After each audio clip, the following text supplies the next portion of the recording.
Hey everyone, and welcome back to the Lowball Spark podcast. Once again, yeah, I know I'm not Lowball, different accent, quite a bit taller. But I am doing this for Lowball because he has a few other things he has to attend to at the moment. So I'm stepping in as someone from the community to do these. And in the future, you may see me again. You may see somebody else from the community, and hopefully we'll have Lowball back again soon as well. So today I am joined by Paul, another person from the ADHD community. Now, this is the weird one. I'm not from ADHD community. I'm from the mental health community in general, and just ended up meeting Lowball. But as he likes people with ADHD, because, you know, it's his thing, we have Paul here today. We're going to talk through a story, not just ADHD, but a lot of other things, just seeing how life has been, dealing with everything, all the lovely letters that I know we all love to be told we have. So how you doing, Paul?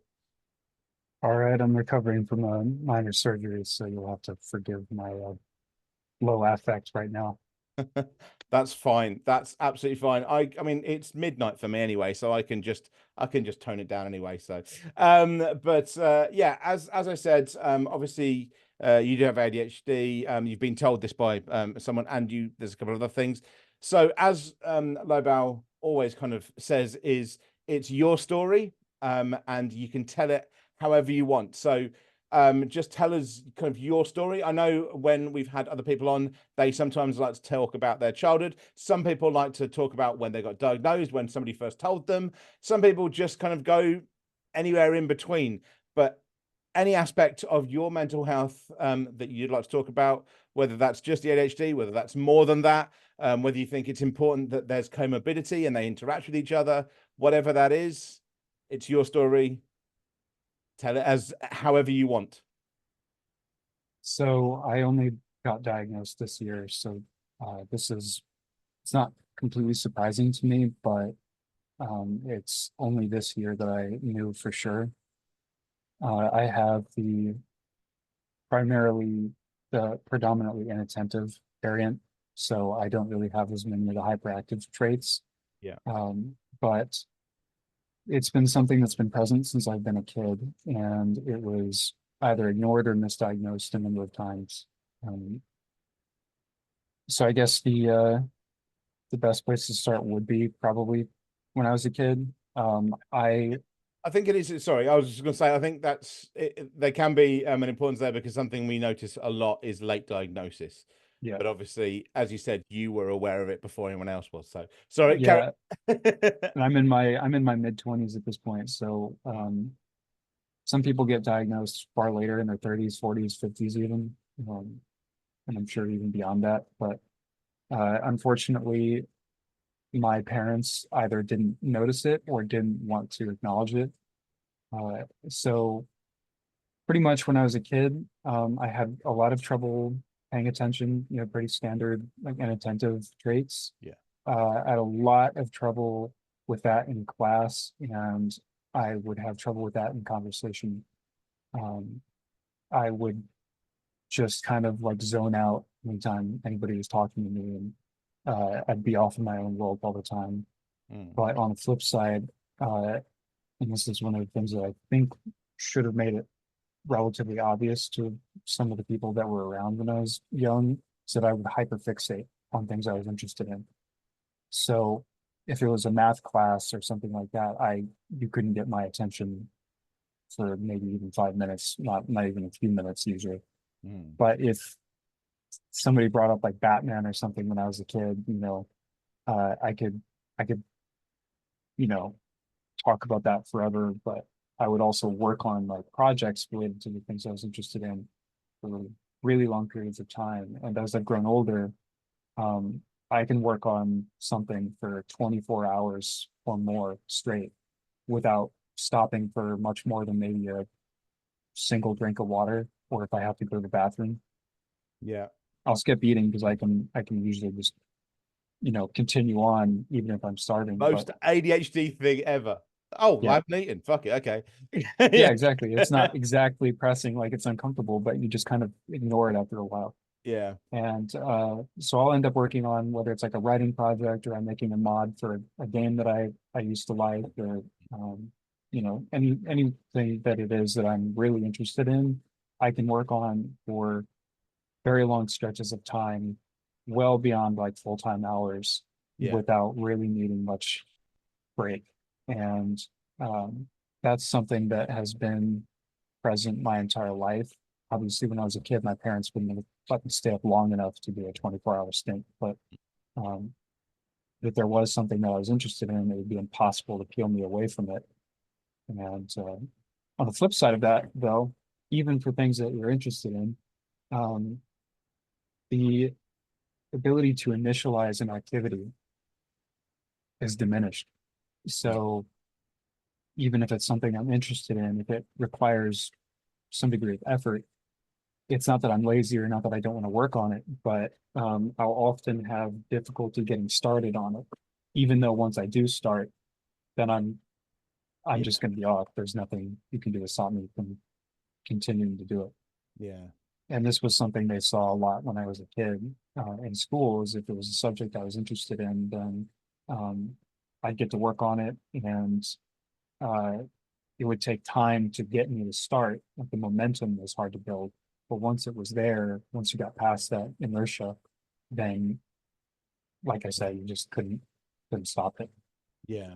So it's, I mean, I think that definitely overruns similarly um, with things like OCD. So for anyone that doesn't know, if you haven't watched the videos where Paul is now, I have suffered from obsessive compulsive disorder since the age of 9. And before anyone says it, no, I don't turn the light on and off 50 times. Fuck off and go and do some research. Not that anyone watching this is probably one of those people. You're all far better than that and far more intelligent because you're watching this. But there's definitely a correlation, I think, with OCD as well. You do kind of, if your mind is somewhere else, if it's spiraling on something else, there is nothing else apart from what is happening. But when your mind is turned to something, it takes over. It's probably on the worst side of of those two, but it is the same kind of, no, this is the only focus. It's like hyperfixation, but whilst trying to get back up from a well. So but there is definitely similarities. I think there's a lot of similarities with a lot of other mental health issues as well. I think you get that a lot with depression as well, and obviously hyperfixation exists in things like autism as well. So yeah. Yeah, and it becomes kind of an issue because when you tell somebody that you have ADHD, they expect you to be like really hyperactive and stuff. But for me, that's just not the case. And for a lot of people, that isn't the case. Um, because again, there's two main forms of it, and one of them is the one that seems to get talked about the most. And I'm relatively new to this entire dialogue because again, I just got diagnosed only a matter of months ago. Yeah. So I'm still learning about like what it entails and everything about it. Um, but at least from what I've experienced,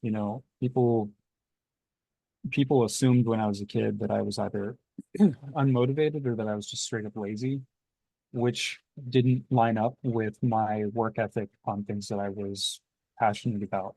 And Mm. some of those things that I was passionate about were very complicated. I would do like audio editing. And again, I talked about doing mods for games. That's a very nonlinear process.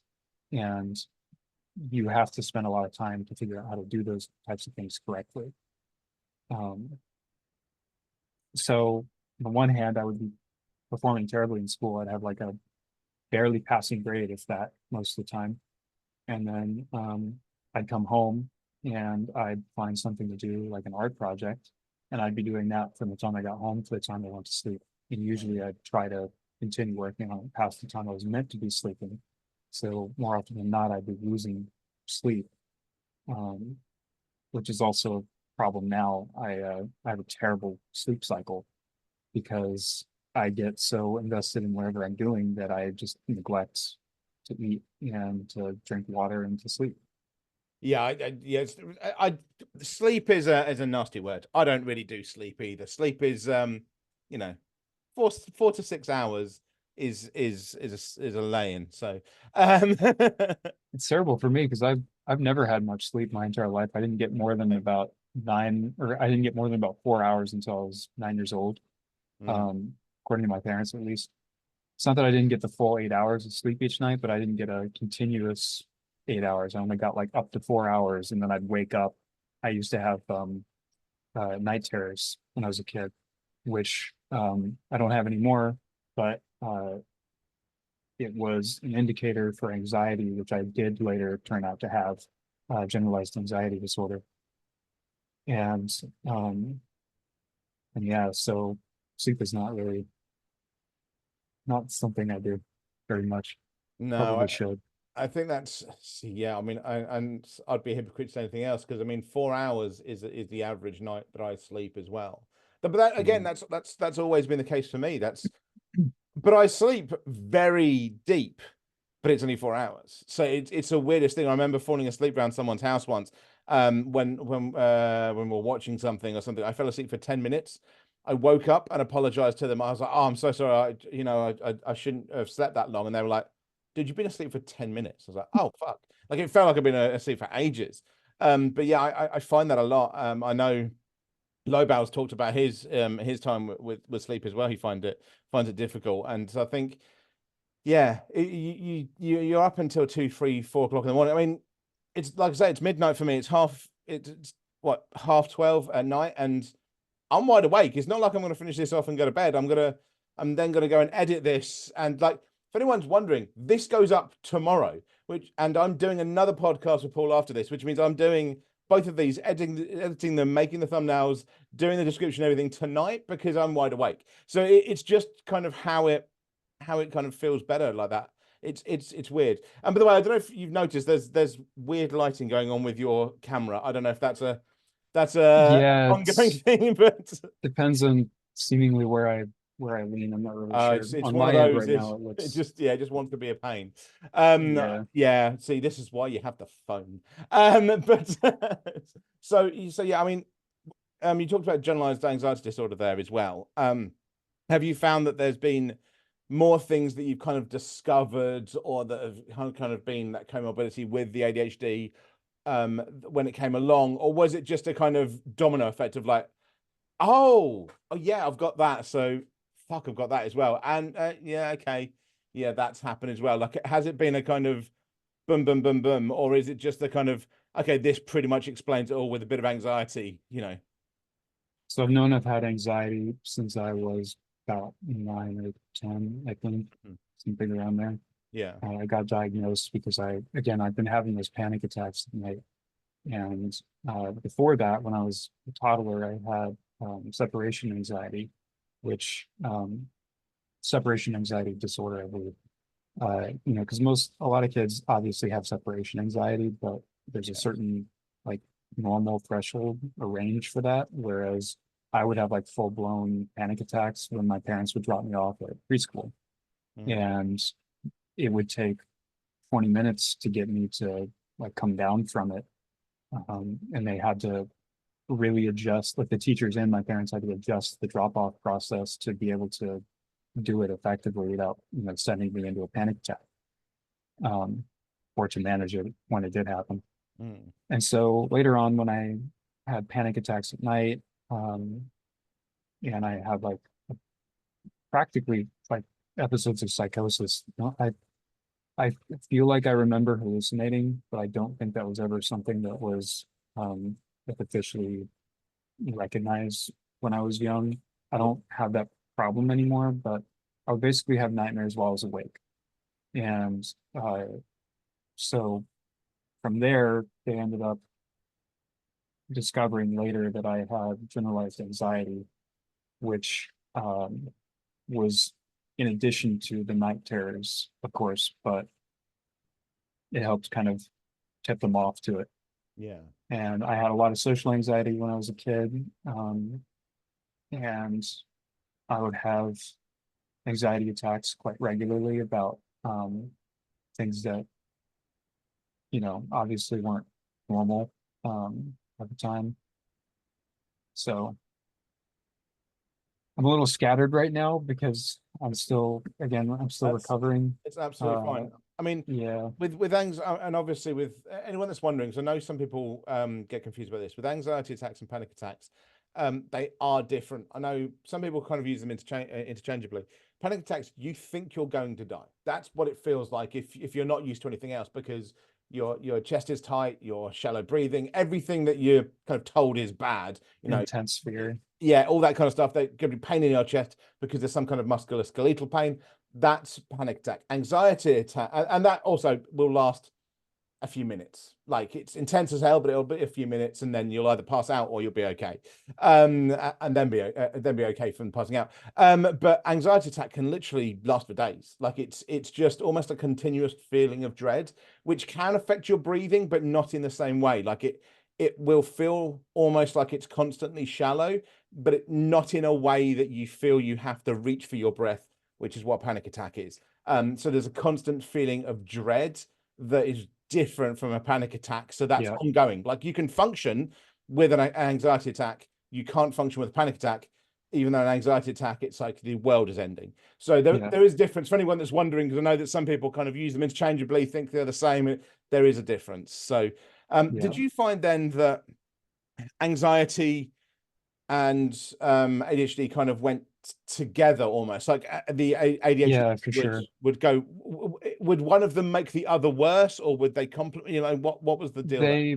They definitely played off each other, and they still do. I never got over GAD, and I don't, to my knowledge, people don't really get over it. It's just something you learn to manage.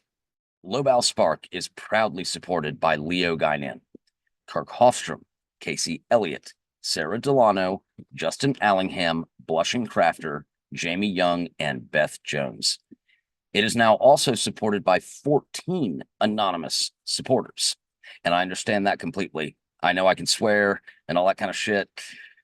If you want to support it and be anonymous, I get it. I get it. Whether you want to be mentioned by name or remain anonymous, this podcast does not exist without all of you. And I love you.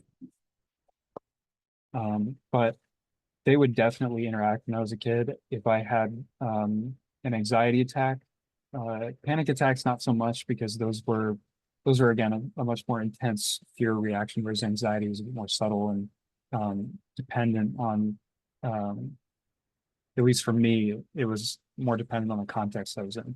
Yeah. So yeah, they would interact in such a manner that if I was in class, for example, and we were being given a lecture and I couldn't pay attention on it, that lack of focus combined with like all the various thoughts that were going through my head at once, and my inability to like kind of pick a lane in my brain to focus on, would itself kind of lead into some feeling of uneasiness and restlessness that would then cause sometimes an anxiety attack or like a mild anxiety attack. At worst, the hyperfixation actually has turned over into anxiety attacks sometimes, because when you hyperfixate on something so intensely, or even worse, you hyperfixate on multiple things at different times, then you end up creating a bunch of projects that you just can't seem to finish. And that has actually created a significant amount of anxiety for me over my lifetime, because I will put all of these things kind of in my head that I want to do or make, but I make so many of them where I overcomplicate them to the extent that it's damn near impossible for me to get anything done. I just make, a lot of progress on one thing, and then I switch over because my attention shifts to something else, maybe a few days later, or a few weeks or months later. And then this results in me having like 3, 4 more significantly big projects on top of a bunch of smaller ones that are all unfinished, and I know they're all unfinished, and that creates this kind of combination of almost anger in addition to the anxiety, because you just want to get those things done, and your brain fools you into thinking like, if I just get that thing done, then I'll be free. I can like live a normal life, and I can, go out and do things without having to worry about coming home to spend time on whatever it is I'm making, or whatever it is. Yeah, I know from Lobel's perspective, at least, he talks about momentum a lot. And it's like, if you can just get that, then everything's okay. Like if it's just this, it just continues like that. I'm the, Yeah. the pessimist or realist that goes the other side of it. I mean, this is definitely one of the things that separates me, although people have thought I've had ADHD before, is because I'm one of those weird people that if you just give me the one thing, I have the same feeling. If I have a one thing, that actually distracts me just having one thing. I actually find it easier to do 50 things, but if I have one thing, it's like, yeah, this isn't getting done. This is never getting done because this is one thing. And it's so weird. I remember having discussions with people with ADHD and people that have these different projects. I'm like, I want that. Like, but because I will fixate and do other things. The problem is I never put them down. So I just end up doing all of them, which is why I've done so many martial arts, is why I've done different educational things, just because I'm just like, well, no, but I'm still, I'll just keep doing that all at the same time. Which is fun because universities aren't set up for that. So have you found then that obviously your late life diagnosis, and I know when there's a lot of later life diagnosis on this channel, and I know that there's a lot of people that find that because it's later in life, that's caused them more issues, whether that's relationship Oh, issues. 100%.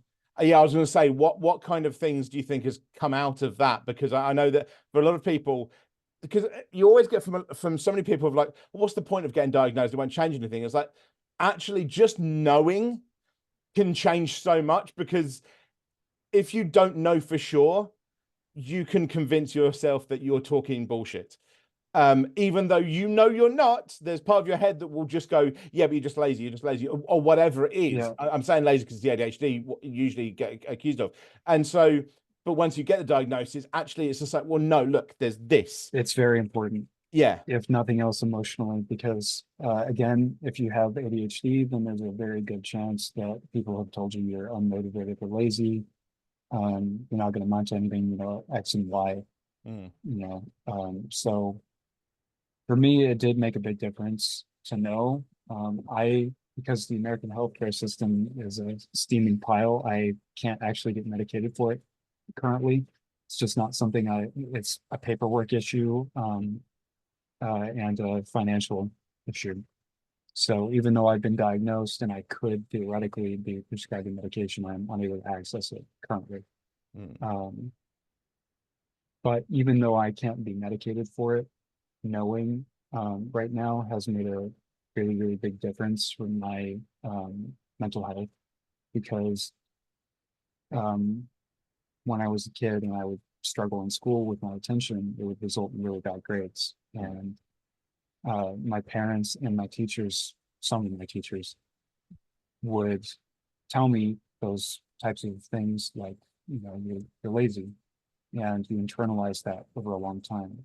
And so that obviously isn't good for your mental health, but it's also not good for your self-efficacy, which makes actually pursuing things even more difficult, because you start to believe that you can't do them. Yeah. Yeah. And it's one of the worst things that teachers do. As someone for sure. I used to be a teacher. One of the worst things that teachers do is tell people they can't do something or that they're bad at something. If you are a teacher, stop fucking doing that. I had so many people, specifically mathematics. So I've had so many people that I've done maths with, and and they've come to me because, oh, I can't do maths. I'm like, who told you that? And I was like, well, Mr. or Mrs. Why do you believe them? Because that's the only reason, because all that does, and I've done this with people, the only difference between my skill at maths and yours is I know I'm right. That's it. Because most people that think they're bad at maths get the right answer pretty quickly, but then they spend another half an hour thinking, well, there's no way I'm right because I've been told I'm bad at maths, therefore there must be something out. Just a I matter had of this practice and understanding. I mean, I actually had this with an ex-partner when I was with them. They were training to be a nurse, and they had drug calculations, and they kept getting the same answer. And checked in the book, and it's wrong. And they called me through because I was watching Star Trek, I think. They called me through and were like, "Look, you can do maths. What the hell's going on?" And I just did one look at the book and just went, "There's nothing wrong. You're right. The book's wrong." And they went and told the lecturer at the university, and they were like, oh yeah, no, the book's wrong. And I'm like, what the fuck? Because the only difference was I knew I was right. And I think that's the big problem that a lot of teachers do, is when they do this, when somebody might be suffering mental health or anything like that, is that they just it's easier to say they're lazy. It's easier to do that because then, oh, I get to spend time with these kids. It's like, if you're a teacher, students, yeah. if you're a teacher, you're meant to be spending time with everyone. That's the fucking point. In fact, you should probably be spending a little bit more time with people that don't get it, because they don't get it. It's on you, it's not on them. My mini rant over. Yeah, you asked if it's had any long-term effects. Yes, yeah. But it definitely has, because again, the academic issues that tend to come with ADHD in general, I definitely ended up having to face as well. And so because of my poor grades and the lack of guidance that I received, plus I had a really difficult home life at the time, I had no guidance and no ability academically, at least I thought, to really make anything of myself after I graduated high school. So I went on and graduated high school with like the bare minimum passing grades, and went on to college. And that is where I found something that I did actually find interesting, because I could pick a narrow subject. And I ended up graduating that with honors, versus the like absolute bottom of the barrel minimum in high school. But because I hadn't had pretty much any guidance, and I had problems with depression and suicidal ideation through high school, I didn't really plan for what I would do if I made it out of high school. I kind of always had this expectation that I wasn't going to survive that long. Right. And so once I did, I was like, oh crap, I gotta actually do something now. And picked something that felt right, that I was interested in, but it turned out that as a career, I wasn't particularly, to explain it a little further, I wanted to be an elementary school teacher because I wanted actually to help the kids that had been in my position. And after working in the American school system for a little while, I quickly found that unless you're a higher up, you can make some differences in the individual kids' lives, but on a larger level, there's nothing that can really be done structurally. Teachers have no say, and I kind of knew that going in anyway, but it was really discouraging. And so I did not end up finishing that entire degree. I finished with an associate's, and then quit that path. But because of that general lack of guidance and the depression that became kind of a cycle as a result of the comorbid anxiety and ADHD and everything, once I got through high school, I was left without pretty much any career direction. And it's taken until my mid-20s to kind of start figuring it out. And I wouldn't say I have it figured out. A lot of people don't, especially now with the way that everything careers aren't really as much of a thing anymore anyway, so it's kind of harder to be that narrow.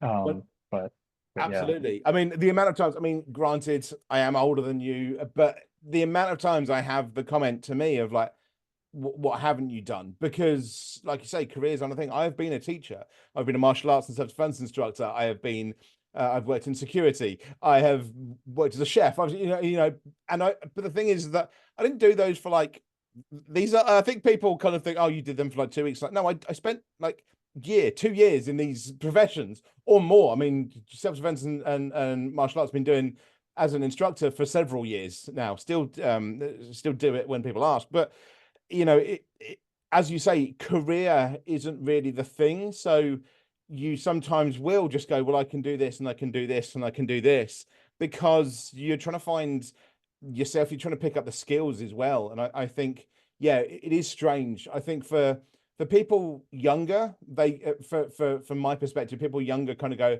okay, like that makes sense. You make sense. You've done this and this and that. Cool.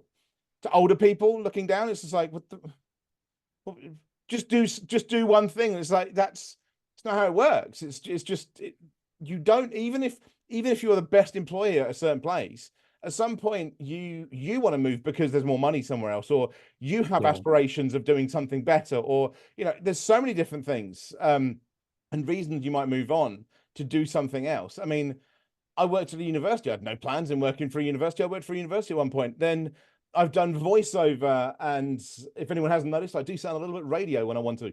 I've done voiceover for things. I've done script writing because it's interesting. I mean, and I think that's probably something that someone with ADHD, and actually across the board, I think there's more of a creative flow with people that have mental health issues. I think there's just I think our brains are just wired a little bit different. So we end up being more creative, not in a kind of we're the only creative people, but in a kind of way of we don't understand why neurotypicals do things a certain way. So we have to do it in a creative way because that's the only way we understand it.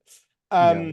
But obviously you're just trying to figure things out now. And like you say, there's no specific path. So are you thinking that you might go back into university? For anyone wondering, by the way, associate's degree in the UK, if you're not familiar, would be nearer to a foundation degree for us.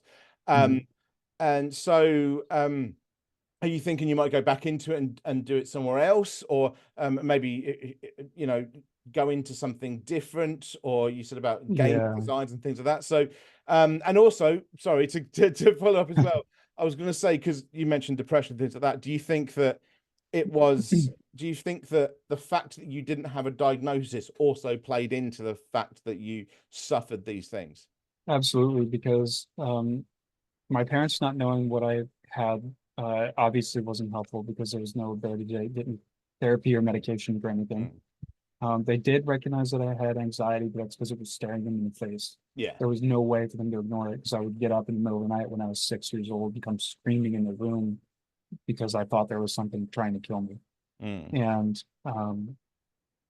so that I did get help with, but ADHD has been completely undiagnosed. I said that it got misdiagnosed at one point. It wasn't exactly a misdiagnosis because it wasn't a diagnosis that I was given, because it isn't a diagnosis, but they decided to label me as one of the intellectually gifted kids when I was young because in that kind of field, there's this concept of something called overexcitabilities, which is like sensitivities or proclivities towards certain either like tactile behaviors or auditory sensitivity, that kind of thing. And so people with ADHD and autism, and I'm sure a bunch of other things, but primarily those two things are very consistently misdiagnosed or mislabeled rather as being intellectually gifted. And it's not necessarily to say that they aren't intelligent or whatever, but when that's the beginning and end of your assessment of that person's mental state, then it's much easier, I guess, for my parents to have thought like, oh, our kid's just really smart. That's why he's really sensitive to sound. That's why he's anxious all the time. That's why he feels emotions for whatever reason so intensely. It's why he's always messing around with his hands and very curious and whatever else. Yeah. I guess it's easier to think that your kid is really smart than to accept that there might be something that they're struggling with, because that's a responsibility that you have to take on rather than something that you can gloat about or just be proud of. Yeah, it's also, I mean, it comes from, and I'm going to say this straight up, the worst fucking film that's ever existed anywhere ever, which is Rain Man, which is the worst film for representation of anyone with autism, and was based on someone that most psychiatrists agree did not have autism, but did have savantism. And that's where I think it comes in wrong, where people mislabel, because there is this assumption, especially with autism, that if you have one, you automatically are a savant. Because a lot of people misdiagnose, and people in education simply don't understand that savantism is a different thing. Now, granted, certain mental health conditions do mean that you have a slightly higher chance of having savantism. I think at the maximum it goes up to about 10%. But neurotypicals for everything else, having savantism would mean they were neurodivergent, but for everything else, they're kind of normal. also have like a 2 to 4% chance of being a savant as well. So but of course, like you say, it's just easier to, well, it's this, so therefore it's this, because that's what we understand, because we don't want to understand more. Yeah. And the intellectually gifted thing, the whole concept of giftedness, it's a very pseudoscientific psychological concept. Some of the methods and techniques for how to like address it once it's like found do have a little bit of efficacy, but it's not because of the merits of the concept of giftedness, but rather they just happen to be helpful for addressing someone who has ADHD traits or autistic traits. And that's only for some of the techniques for dealing with it. So anything good that you find there is never best found there. But yeah, so I did get completely missed in terms of my ADHD for my entire life. And as a result of that, I was never really given the help that I needed to adapt in school. So I struggled perpetually. And that obviously leads to a feeling of kind of helplessness that kind of feeds into itself over time. And then you end up saying, well, if I can't do it, then why bother even trying? And I'm thankful that I've had my own experiences that even before my diagnosis kind of led me to hold a little bit more self-efficacy than I think some people end up having the privilege of being able to hold for themselves. But even then it's been a struggle because again, when you don't know that you have this, you can suspect it even, but if you don't know, then there's this part of your mind that's just telling you, oh, you're a loser, you're a lazy piece of shit who's just going to lounge around and do nothing. And it's difficult to get started on anything. And once you do start, then you know, if it's not something you're interested in, then you're not going to do particularly well, and it's going to feel like torture. Yeah, I think that's definitely something. I mean, as I say, and until you know, then you can kind of suddenly there's an explanation. Because even if you're effectively self-diagnosed, and there's nothing wrong with self-diagnosis, you kind of have to have a self-diagnosis to have a diagnosis, because otherwise why the fuck would you go? But of course, self-diagnosis doesn't give you that concrete, definite, and even if you are absolutely sure, for most people, I feel with mental health issues, specifically ADHD, autism, OCD, anything like that, anything that kind of likes to fuck with your head, which I guess is all of them, will always have this one niggling thing of going, yeah, but not really. You're just lying. It kind of goes into your head and tries to beat you up until you can come back with the kind of, no, look, fuck you, I am actually that. Yeah. And I think for me, I know it's a struggle that everybody has to kind of go through throughout their life to figure out what they're good at, what they like to do, and figure out kind of how that relates to their identity and how much of what they do should feed into their identity. But for me, I found that I couldn't stop myself from pursuing the things that I was interested in artistically. So writing and costume design and modding and audio and a bunch of other stuff. But that doesn't that ultimately ended up leading me to a point where I could feel good about what I was doing and see that I can actually accomplish things and I can get things done that I set my mind to. I just go about it differently from neurotypical people. And so now, again, in my mid-20s, I don't have a career exactly. I'm not exactly the most financially well off, but I've done a lot of things that other people haven't done because it was something that really, really interested me, and I didn't deny that to myself. So now I'm like, right now I'm a professional cosplayer, and I have swam my whole life, so I'm applying for a swim teacher thing that I'm very likely to get at this stage, and just things that interest me so that I can feel a bit better about what I'm doing compared to how I guess I relate to who I am. So there's not as much of a disconnect there. And that's part of what caused like the attention problems was I don't feel like this has a purpose. I don't see long-term reason for doing X or Y.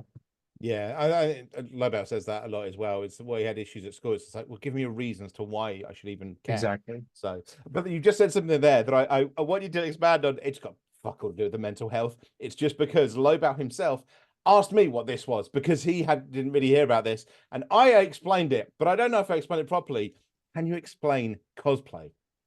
Cosplay, Lobel just in general, or literally like a week and a half ago asked me what is cosplaying, and I described it basically as I think I basically said it's professional dress up, but in a nicer sense. But yeah. So yeah, if you want to explain it a bit better. so cosplay, I mean, yeah, it's adult professional level dressing up. You know, you take a character, a concept that you like, and you do as a costume designer would do, or you know, it has varying levels of complexity.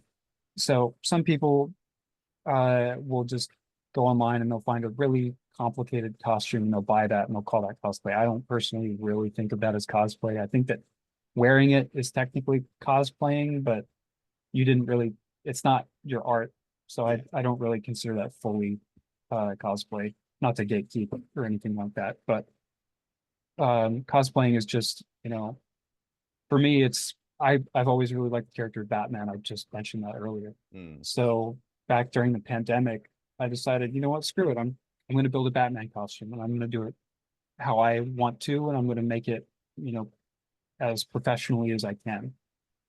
And so I went out and I bought motorcycle armor and some gear and some military like a utility belt chassis stuff that I could assemble, and I created a costume that was my own kind of creation, um, and it's a professional level bat suit. And I did that again last year and made like the blue and gray version, but it looks like something, if not out of a movie, then relatively close to.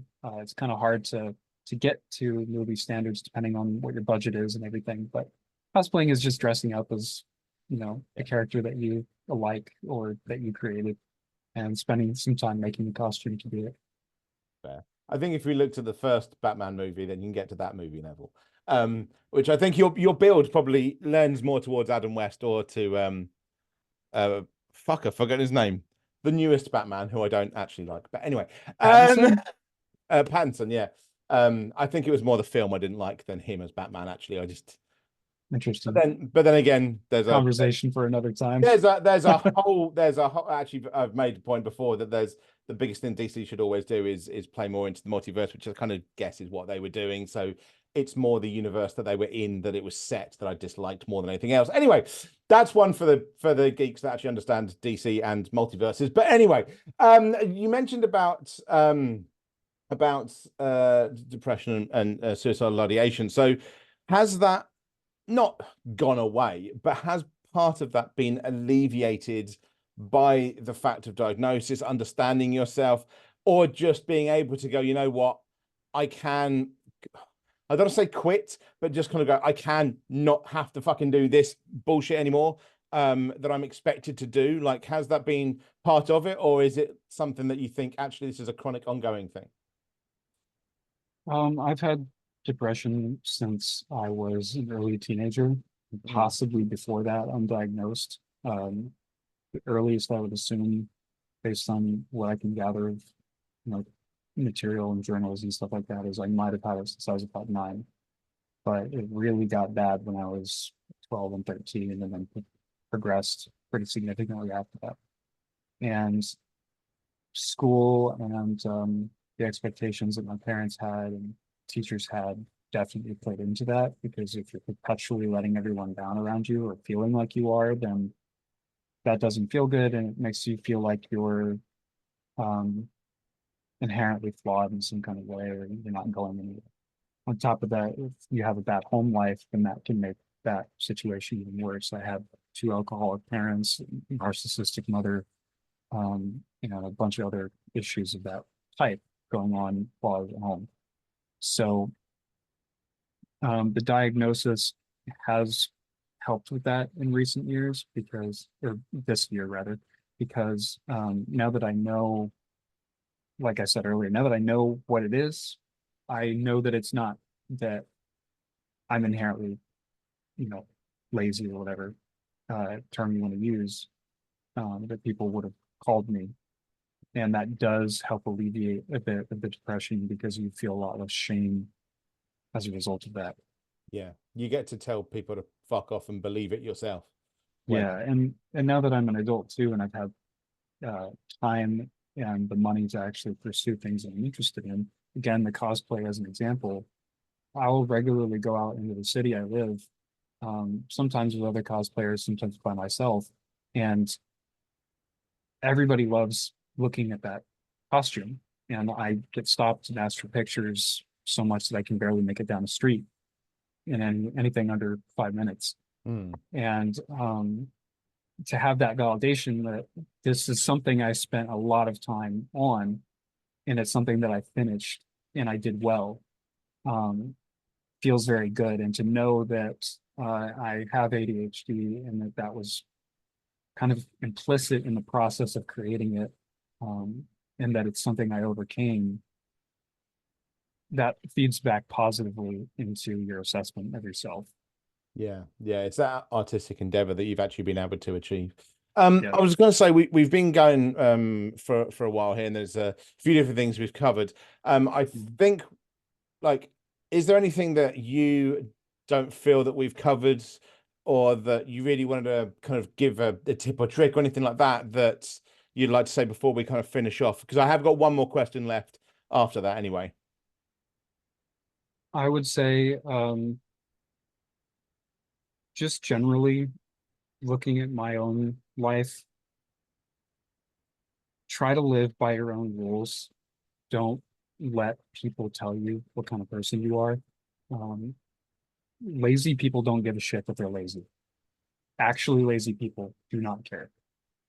And on top of that, I recently, this wasn't exactly a new understanding, but just verbalizing it this way was really valuable to me. People with ADHD don't have a problem with motivation, they have a problem with initiation. We can be very motivated to do something, but the part of the prefrontal cortex that handles actually starting that thing is different from the part that gives a shit about it. So if you are struggling to actually get to work on something, do not let that make you think that you don't care. Even if, especially if it's about something important like college or work or school of any kind, anything that, feeds into those expectations that people have. It's not necessarily that you don't care, and maybe it is. If it's something that doesn't line up with your values, then again, live by your own rules.